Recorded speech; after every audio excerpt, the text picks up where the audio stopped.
14 people died today in the biggest single death toll from protests in the valley in years. What's happening in Jammu and Kashmir? The centre and the state government appear to be working overtime trying to figure this out. So far, they haven't succeeded.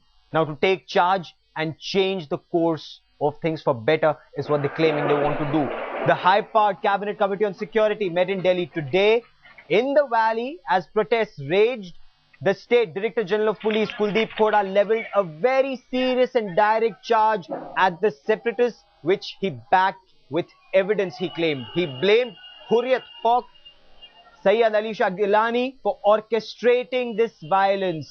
Back in Delhi, the Cabinet Committee on Security failed to reach a consensus on the Armed Forces Special Powers Act. It has now called for an all-party meeting on the 15th of September.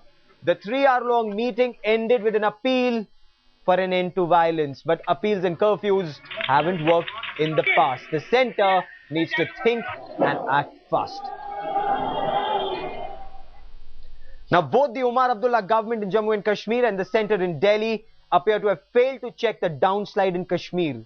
Having failed completely politically, are they now trying to salvage the situation by proposing to either dilute the Armed Forces Special Powers Act or remove it from some parts of the state? And the big question we're asking here on centre stage, who will this actually benefit?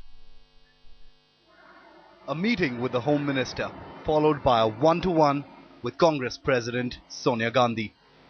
It was Umar Abdullah's final push to bring members of the Cabinet Committee on Security on board to approve the partial withdrawal of the Armed Forces Special Powers Act from Jammu and Kashmir. Umar brought two options to the table. First, to amend the act and make it more humane.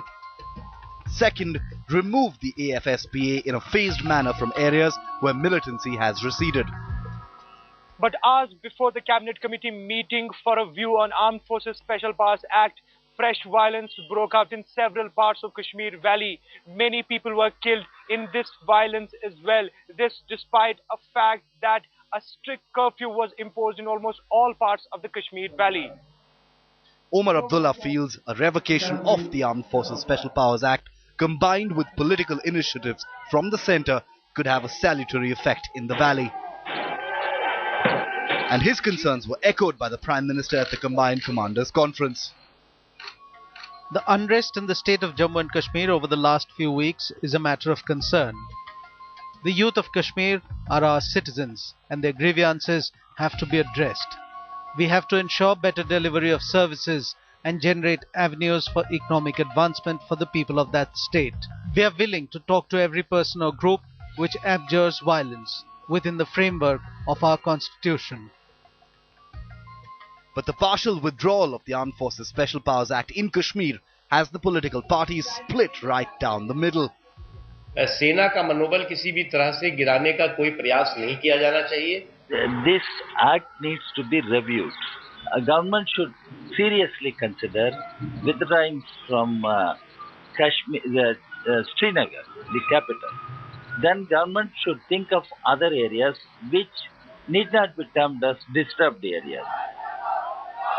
The separatists have already rejected Omar's olive branch. हमें कोई Eid package नहीं चाहिए.